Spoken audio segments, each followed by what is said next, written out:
Bravo.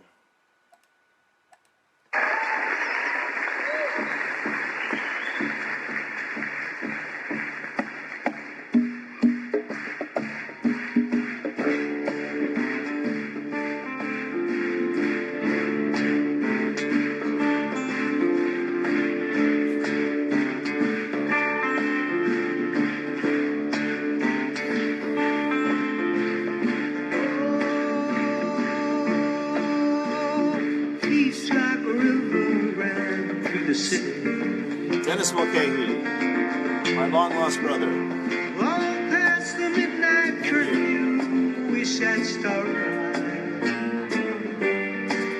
Oh, we were satisfied.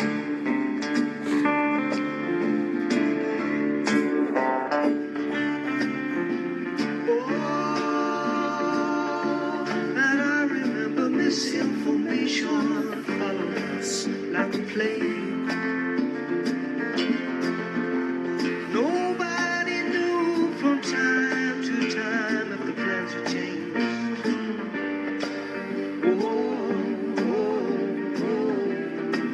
If the plans had changed. You can beat us with wise, you can beat us with change.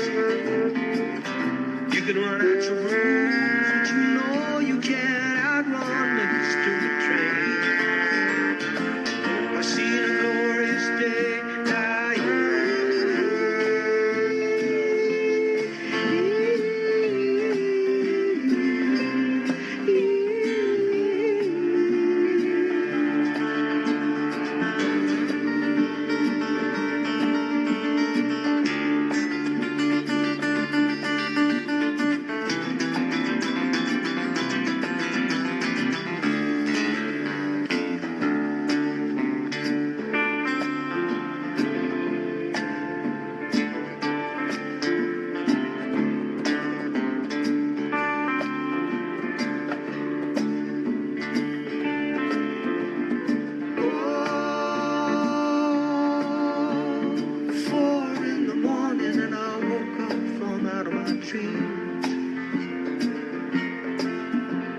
nowhere to go but back to sleep, but I'm reconciled.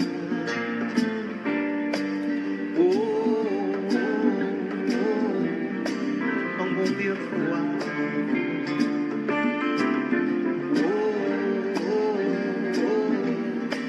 I'm gonna be up for a while.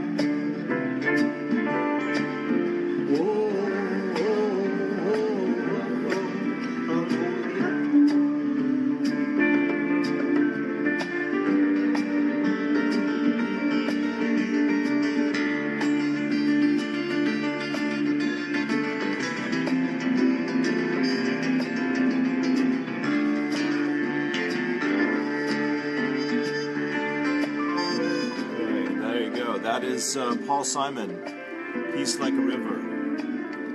That was his first solo album way back in the time machine there, my friends. And that was Paul at the iTunes Festival, I think in London, in this year, sometime this year.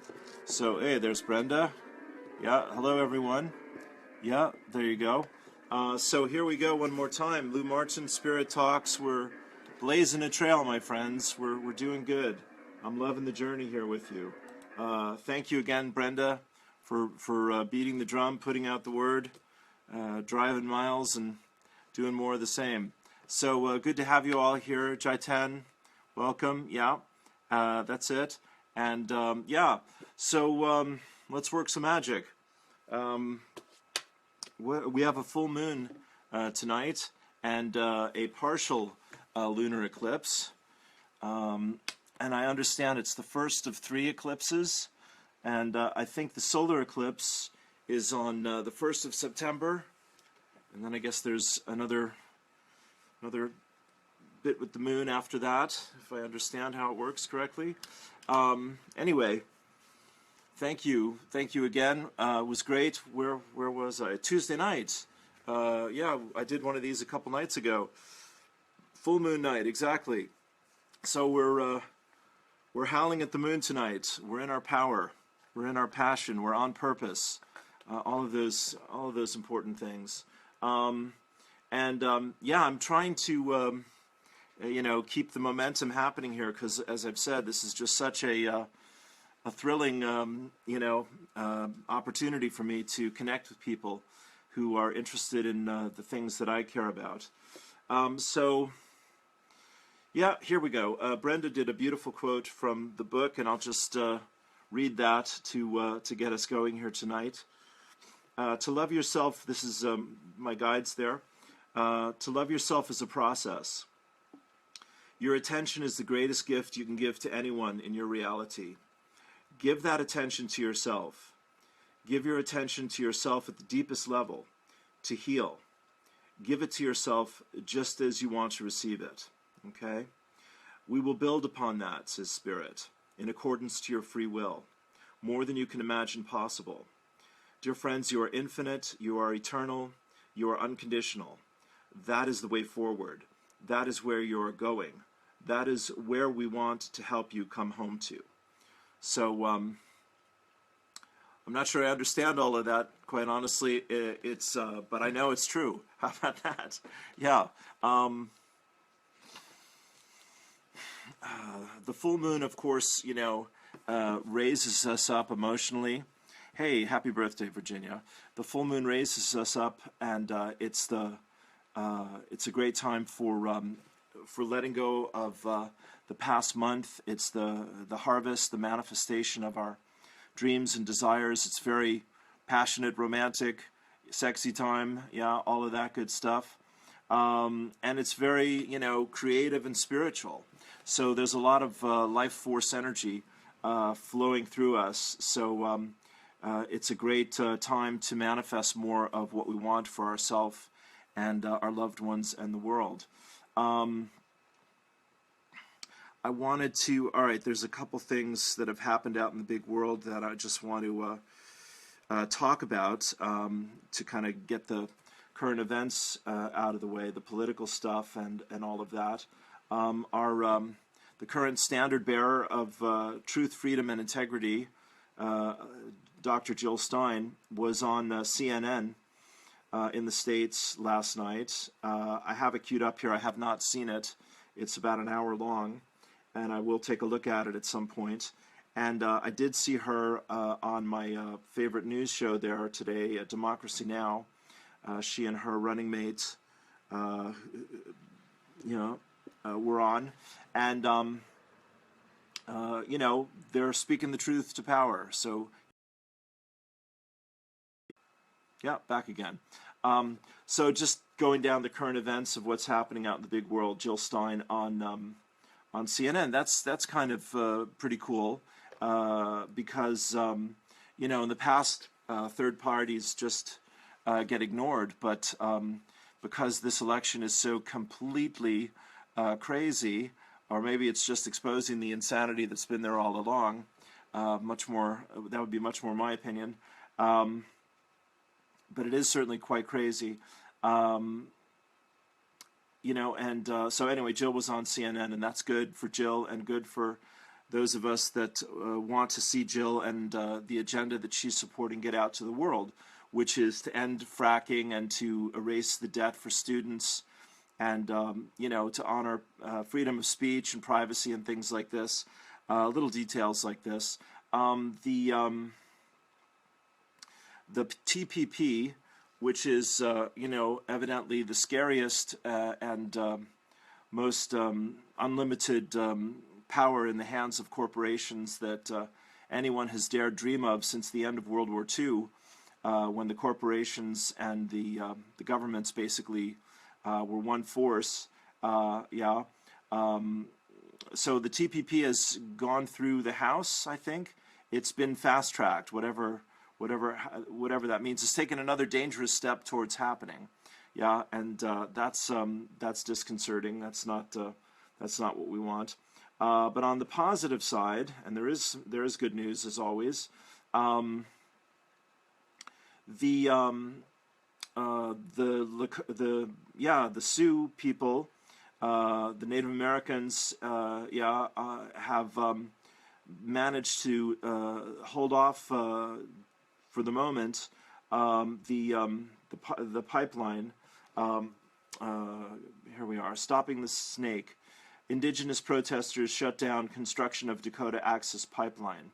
And I'm Amy Goodman as we turn to a growing protest in North Dakota where hundreds of indigenous activists have shut down construction on a multi-billion-dollar pipeline project. The $3.8 billion Dakota Access Pipeline is slated to carry 500,000 barrels of Bakken crude from North Dakota to Illinois. But members of the Standing Rock Sioux tribe say the pipeline threatens to contaminate the Missouri River, which provides water not only for thousands of residents on the reservation, but also for millions living downstream. On April 1st, members of the Standing Rock Sioux tribe launched an ongoing protest camp called Sacred Stone. Since late July, when U.S. Army Corps of Engineers approved the pipeline, at least 28 people have been arrested as people have used their bodies and horses to block construction. This is one of the protesters. We do this for the next 7 generations. We do this for the unborn children that are coming to this world. We're protecting the water. Our water is life. We will not let it get desecrated. They are not allowed to make no pipelines on this land. Okay, I love that young man's passion. Yeah, fantastic.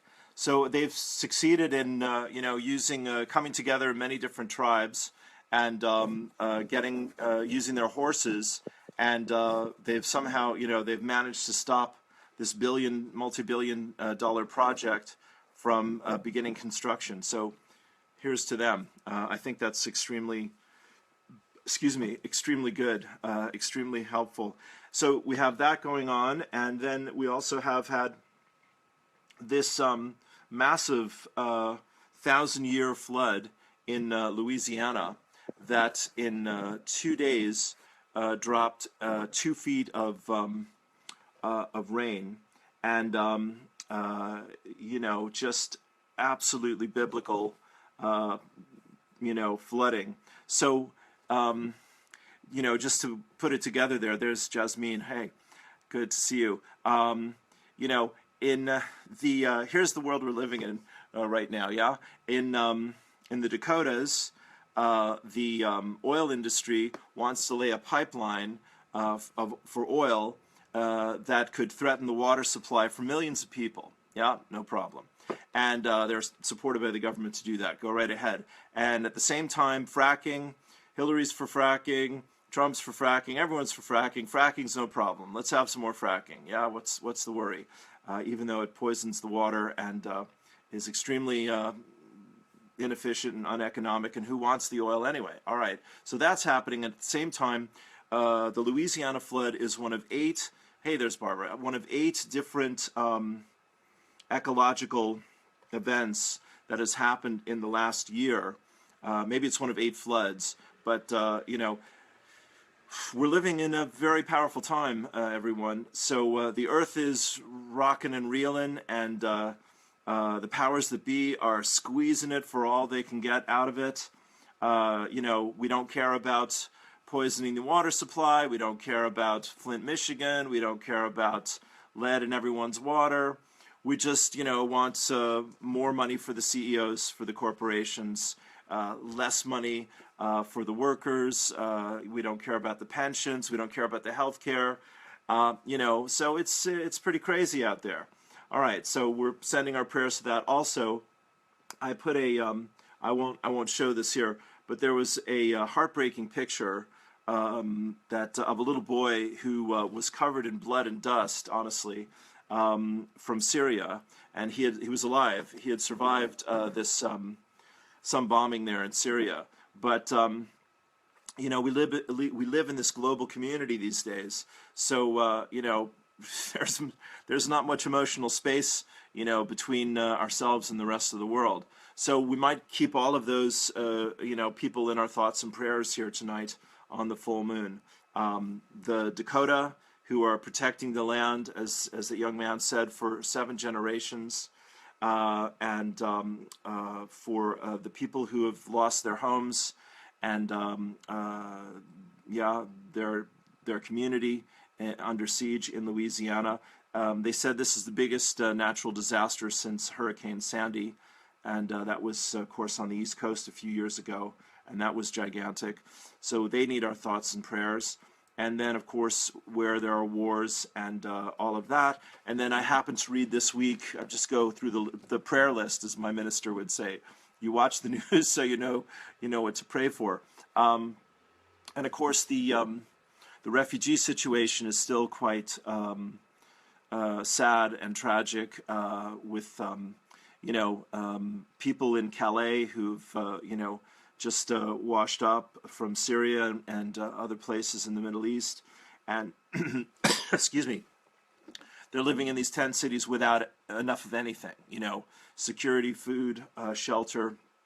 They've really been abandoned, and just kind of they need much more of our love and support. I read that from an Irish friend here on Facebook. So we do what we can with what we have, and that's what life is about. Yeah. All right. So what I want to, on the hopeful side of things, on the spiritual and in the inspired side of things, I want to talk about.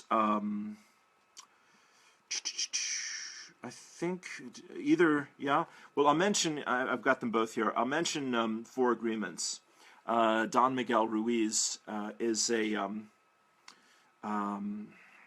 he's an author, a medical doctor. I got to see him in person. Very, very gentle soul. He wrote this book, The 4 Agreements. And the 4 agreements are basically four steps to heal our ego. And I've got one, you've got one, everybody's got one, and here are the 4 agreements, and I'll put this on my page as well. The 4 agreements: number 1, be impeccable with your word. Number 2, don't take anything personally. Number 3, don't make assumptions. And number 4, always do your best. And then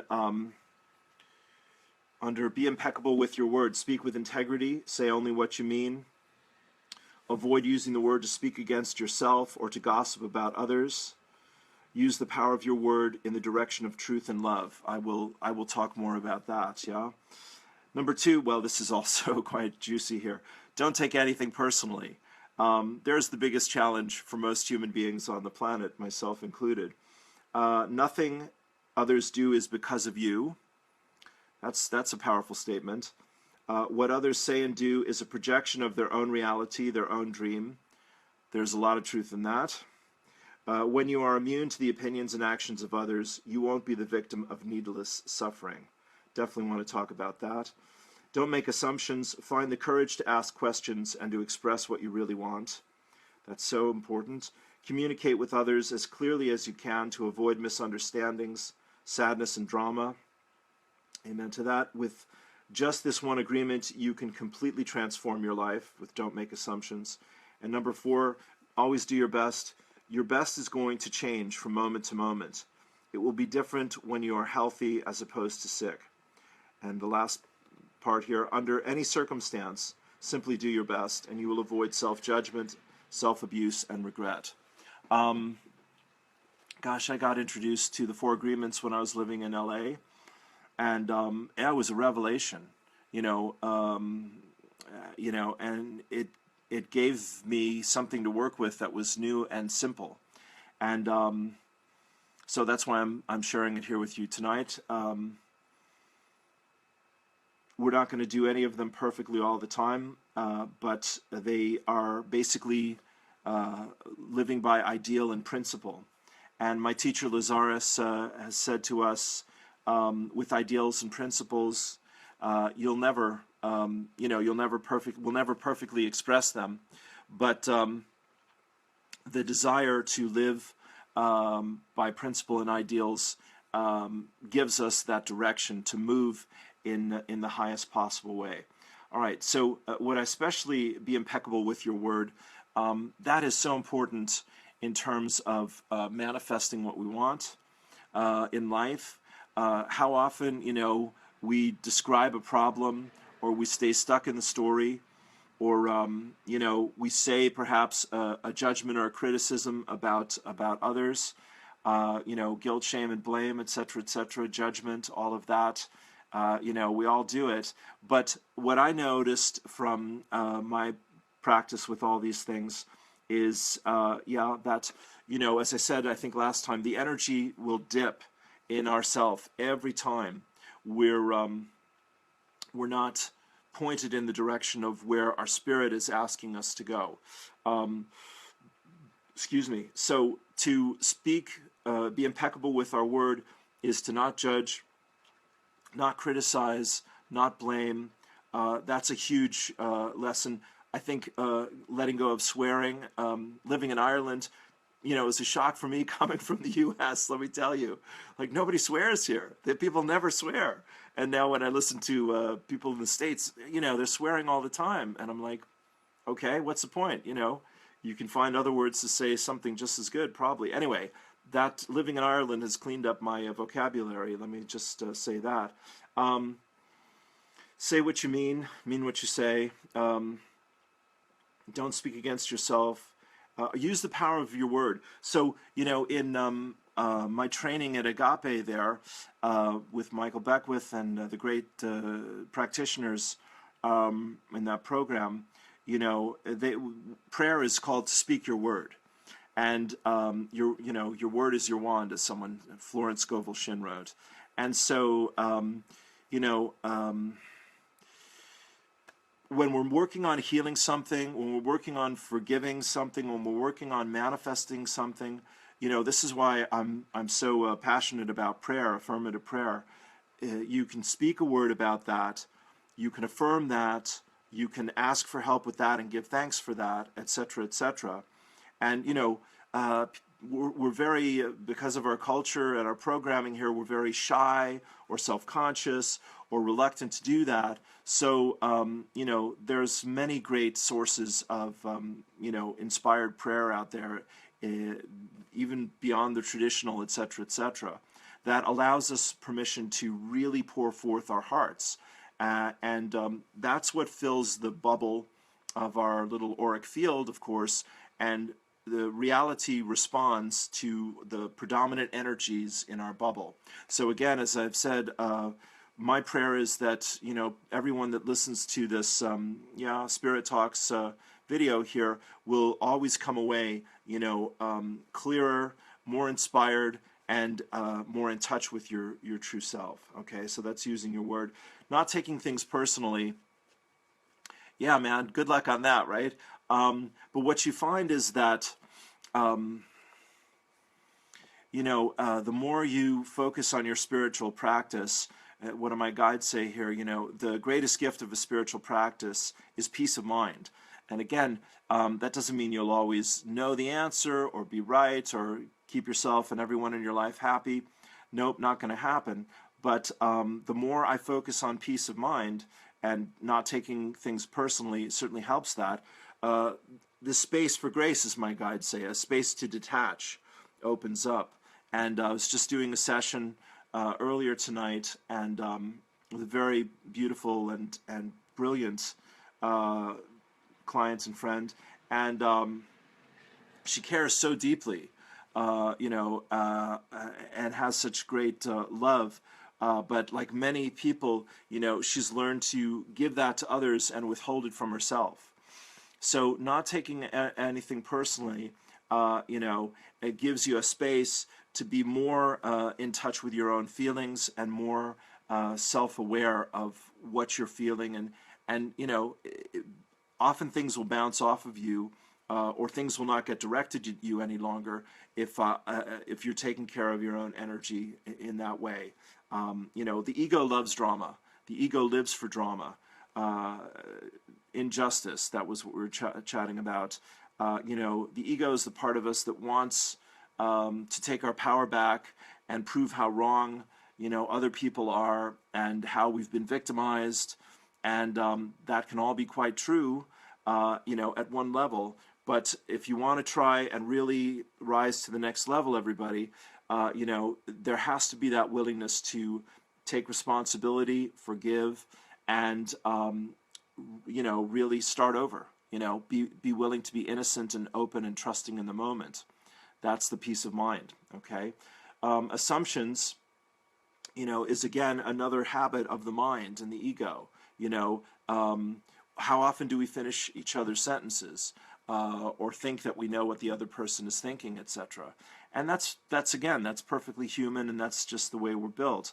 But when peace and healing and grace and abundance, start to become more important, and we want to let go of the struggle, the fear, the resistance, all of that, then, as I say, this nice space opens up around us, so we don't have to be in everyone else's business. I mean, even when I'm talking here honestly about politics and the world and the environment and all of that, I still pray for the good guys and the bad guys at the end of the day, if I'm in my right mind, because it's all an illusion anyway. The truth is we're all children of God, whether we're lost or we've found our connection again. As our friend Yeshua ben Joseph, also known as Jesus, says, pray for your enemies because you have none. Judge not, lest you be judged. So, it's continuing to do our inner work and always do your best. Everyone really always does their best. And sometimes it doesn't look like that. And sometimes on the receiving end of that, it doesn't feel like that. But it's true. If people, when we know better, we do better is the phrase I like about all of that. Okay, so there's that. That's Don Miguel Ruiz, The Four Agreements. Get you some. It's good for you. You'll enjoy it. He's got a lot of great stories. He's a great storyteller. I'm sure he's got great videos out there about all of this. What else do I want to chat with you about here?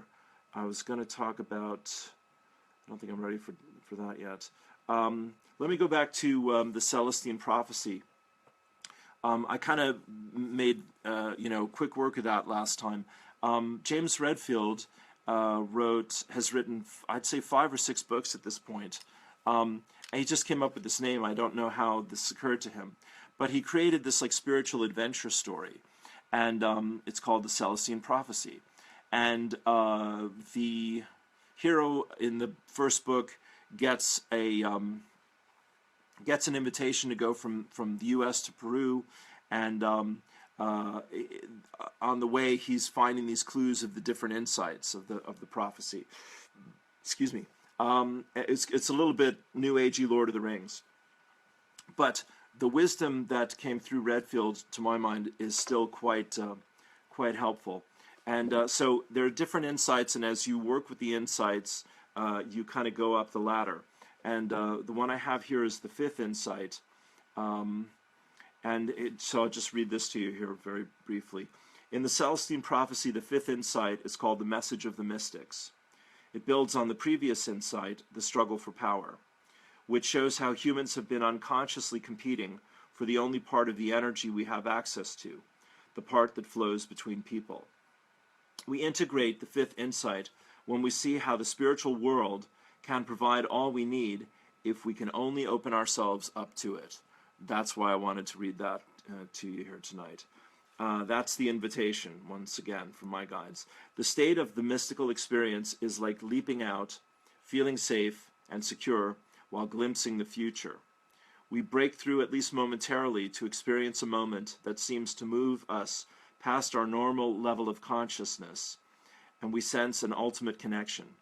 Sometimes this event comes through a spiritual practice we've found that brings us to this moment. It could be a peak experience at a house of worship, or through prayer, meditation, music, communing with nature, or a host of other points. So basically what he's saying here, which definitely has been my experience over and over again, is, as I was saying last time, and I heard myself talk about some things in a new way last time, and that's always great fun, a joy to discover what I don't know, but that, the heart knows what the mind struggles to believe, as my guides say. And so how do I know what's in my heart? How do I know that I'm safe to leap? Well, we know that when we are willing to believe that, once again, number one, and to trust that that could be possible. I want to say this again, on the spiritual journey, people ask for proof. I had a really tough client this afternoon. She was really up here, and we couldn't get down here, but something happened anyway. It just takes time. But to come into that alignment with our inner self is a surrender process, right? There you go. Thanks, Brenda.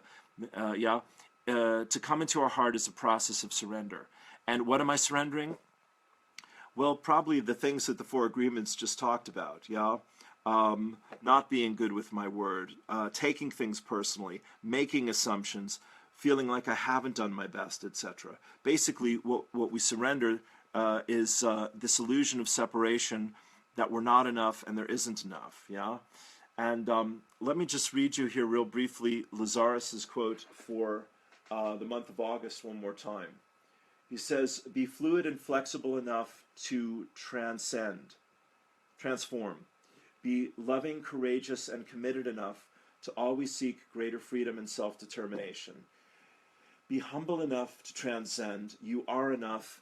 Be enough. Be." Okay?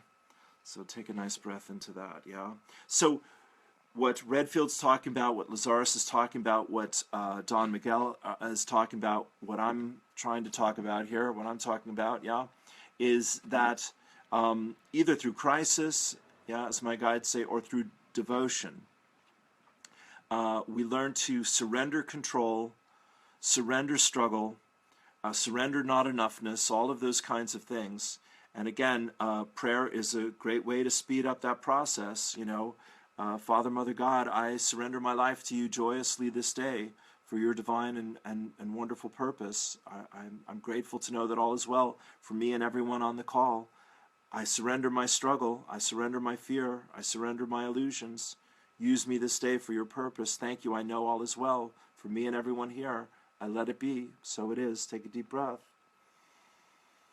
So it can be quick and easy and painless. You see, that's me practicing devotion there with you, But when I don't devote, then I get caught up in my own fears and doubts and worries and judgments, and then I'm experiencing resistance. All right, so what I want to say here about this insight from Redfield is that everyone that I work with, is either, generally speaking here, is either already a healer or a mystic in some form or fashion, or wanting to trust those parts of ourselves more so that they can step into their power about that. And I'm saying here, my friends, it's surrender, that the part of me that helps me every day to create, lovely moments like this, and this is a highlight of my day, my friends. I want to tell you again, I'm having a great time here. The part of me that really shines and comes through and co-creates all this and expresses all this, that's my true nature. That's who, when I'm getting out of my own way, right? That's what I'm surrendering to, And when we want to live this surrender process, or have to live this surrender process, a bigger part of it as our life, and that's where the world is clearly heading. There's the control and the agenda. I'm just going to generalize here because it's such fun, and the lies and secrets, and all this kind of thing. The Bilderbergs are meeting right now. If you look up the Bilderberg group, you'll learn more about control and secrets. So all that's going on one side of the street, and on the other side of the street is those of us, that want to be free of the crazy mind, and the crazy world, and want to live in the peaceful mind and live in the peaceful world, and want to live in a world where humanity, 7 billion of us and counting, is in harmony and balance with Mother Earth, which is this incredibly enlightened and loving consciousness, it's my perception and experience, that manages to take care of all of us all the time, and where we're not taken care of is where the secrets and lies are running a different game, playing a different song. So I'm saying here again, as we're coming down the home stretch, you're the light workers, you're the map makers, you're the spiritual bright lights of this time, so shine your light and share your love. Don't say, oh, I can't do it, I'm not good enough, I'm not prepared enough, I don't know enough. no one knows enough, No, no, everyone, I saw this on the Facebook today again, you start where you're at, you use what you have, and you do what you can.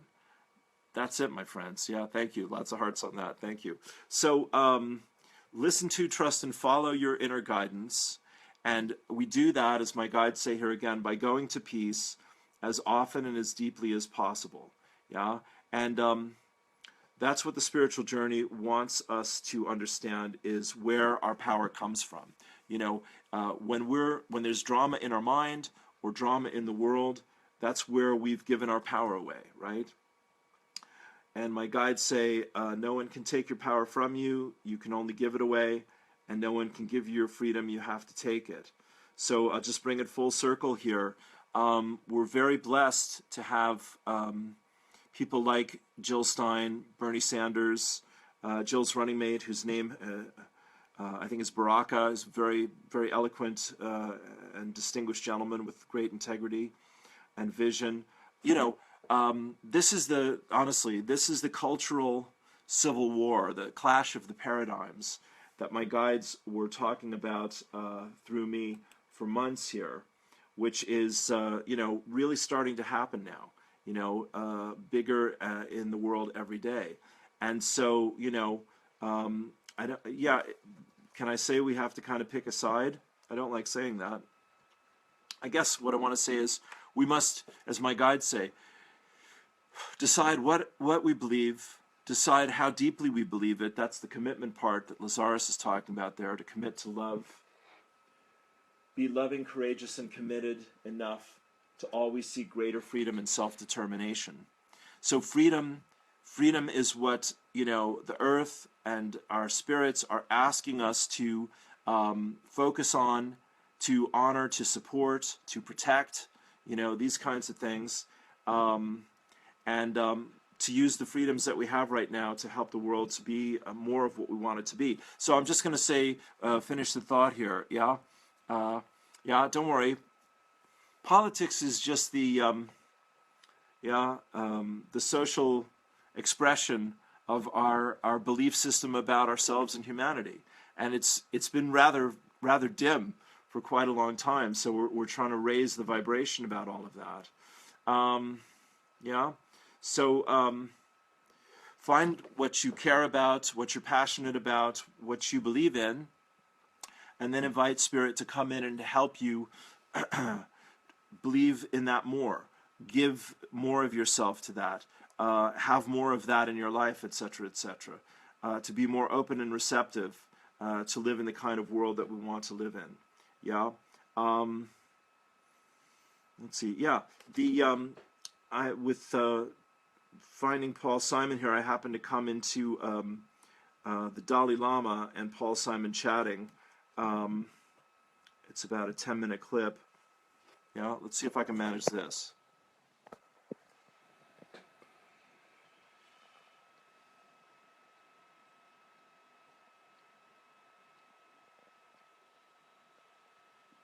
Subject, the subject of wealth.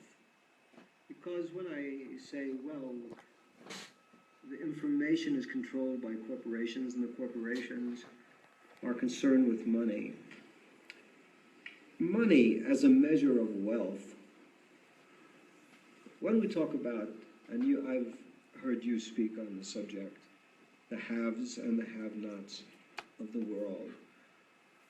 The haves, we're talking about wealth as is measured in gross national product, as opposed to wealth measured in the quality of the air, the amount of arable land, the amount of water table that could feed that land, that would enable a population to feed itself. All of this as a measure of the wealth of the planet. If we look at that, we may conclude that the wealth of the planet is not growing, but decreasing. When people, and the haves, they may actually have less than some of the have-nots, because they have more pollution. So the concept of wealth as it's attached to motivation, doesn't that have to change in order for us to be happier as a people and a healthier planet for all sentient beings? Absolutely, absolutely. I think the very concept of wealth, or the meaning of wealth. Wealth, I think something which give us happier, or happiness, or satisfaction. So money, one of them. But then I think sometimes you see people, narrowed the wealth, just the money. I think here, I think the factor, I think one factor, I think major factor, I think we, humanity, I think the two levels of happiness and suffering or pains. One, mainly sensory level, physical level. One, mental level. In previous centuries, I think early period of the century, I think people facing serious concern about their stomach, disease, education, I think these things. So, I think Western's, or say the scientific sort of development, or technology development, or industrial revolution, I think these are mainly because we need urgent sort of, material necessity. So it is quite nature, the mental problem or pains or experience in the mental level and the physical level. Physical level is more, urgent. You can feel more immediate. So therefore, effort to fulfill the requirement of the physical level. So the later part of 20th century, the very people who once put a lot of effort for material development now begin to realize we need some internal values, or inner value, or inner spirituality. Not necessarily religious belief. Some religious belief also, you see, they use helpful. Some people, and even without religious faith, but some kind of inner values now talking. So I think that's Asia is sometimes still the more involved with what material development, like India. Millions of people now facing poverty. So naturally, it's a lot of effort for material development. But since we human beings, we have this physical and mental, so we need two sort of sources of satisfaction. One, physical level, that's material, wealth, money also. Then the mental level, mental comfort, money alone will not bring the mental satisfaction. Among some my friend could be millionaire, if not billionaire. But mentally, not a very happy one. A lot of frustrations, a lot of worry, and they're relying on drinking alcohol, or sometimes you say sleeping, sleeping pills, or sleeping pills, like that, tranquilizers, things like that. So I think the combination, material development and inner spiritual development, these two things must go together. I think that's it. Okay. All right. Thank you. I hope you got that. The spiritual development and the material development, must work together. There you go. Dalai Lama, Paul Simon. Who knew? They're old friends, evidently. Very good. So I'm going to channel here for you now. And I want to say thank you again, for tuning in here, either live or afterwards, Hi, Judy. Yeah. And,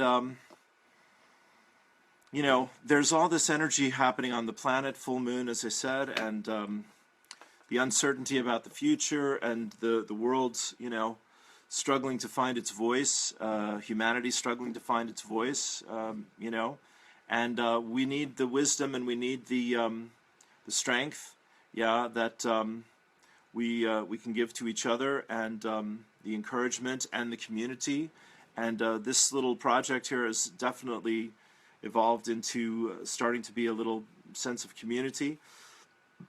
Excuse me. So I want to say again, you're welcome to go to Awakened Spirits Network, where you know, I publicize events for myself and others, and also Spirit Talks, the Facebook page, Spirit Talks. You're welcome to go there as well. Brenda is encouraging me to emphasize that to you because that's brand new, and yeah, that's why I created it, so we'd have a space to kind of share questions and comments, etc. And the videos will be there.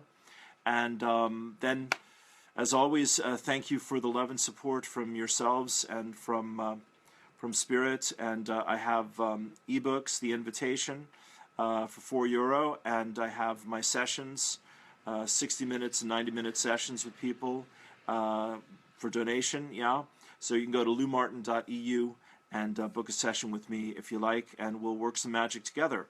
So that's my pitch for tonight. Let's end with a little prayer meditation here. I don't have any exciting music for us at the moment. We'll have to just wing it. Let me turn my loud computer off, and that'll help. It's raining now. That's kind of nice. It's a little soundtrack there. So go ahead. Thank you again for being here with me, everyone. Go ahead, close your eyes, take a deep breath. Full moon, dear friends, yeah, shine your light. Here come 7 stars, spiral down through time and space. Touch the crown of your head, take a deep breath. Let the energy flow, spiral down through the 7 centers, crown, third eye, throat, heart chakra, take another breath. Open your heart, full and wide, down the will center, sexual center, root, the hips, the legs, the feet, down into Mother Earth, take another breath.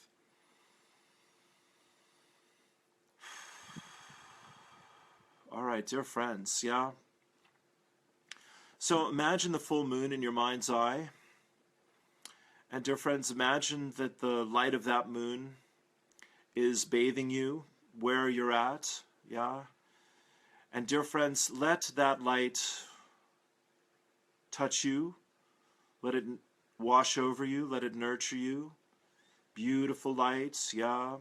White light, purpley white light, blue white light, dear friends, yeah. All the colors of the rainbow in there. And the moon with its ability, the feminine energy to reveal the mysteries, feelings, yeah, and desires and dreams and passions, yeah, and hopes, yeah, that, yeah, sometimes you say, oh, I don't really need that, or oh, that seems too good to be true. Put all of that, dear friends, yeah. All that you're wanting for yourself and your world, put all of that into your heart there, and let the moon touch your heart, touch those dreams and desires, and take a deep breath.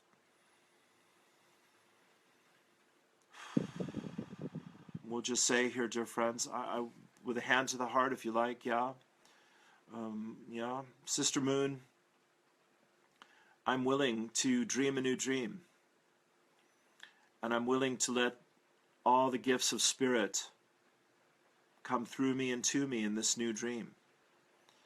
I'm willing to stand at this beautiful moment in my life and offer up my dreams and desires for the greatest good for myself, for my loved ones, and for my world. And I know, Sister Moon, that you have the ability to reach deep into my unconscious and to bring, yeah, the gems, yeah, the stars and the sparkly lights, yeah, in my deep dark self, and let them come to the surface, and let your light touch those shiny stones, those sparkling lights, yeah, those twinkles, yeah, in the water, moving, yeah, of the surface of my conscious mind now, yeah, from my deep inner self, that the moon is bathing the light of my soul and spirit in the waters of life, and the dreams are twinkling and sparkling upon the surface of the waters. And I see these beautiful twinkling lights. I see the beautiful moon. And I find myself standing at the edge of this magical river. And I'm inspired to just take my clothes off and step into the dream. I take a deep breath.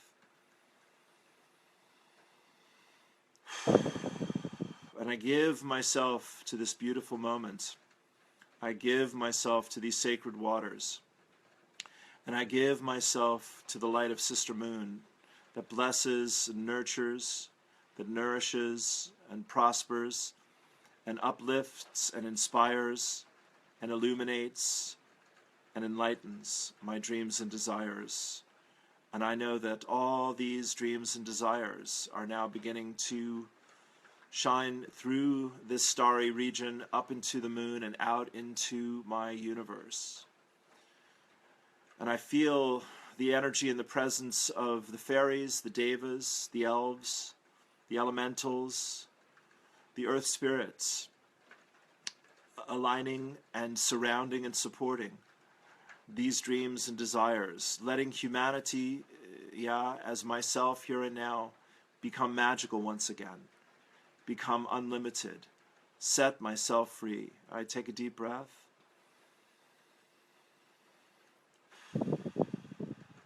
And I know that as I go to sleep tonight, that the moon will be carrying and shining these dreams and desires the perfect time and in the perfect way, with good for all and harm to none. What I have asked for is done, and I step into that future, grateful and thankful, truly knowing that my soul and spirit, that my magical self, the earth self and the moon itself, are shining upon my life and illuminating this love and this world throughout my future. I let it be, and so it is. Take a deep breath. And I am grateful, grateful, grateful, more than words can say. Peace and blessings. Namaste.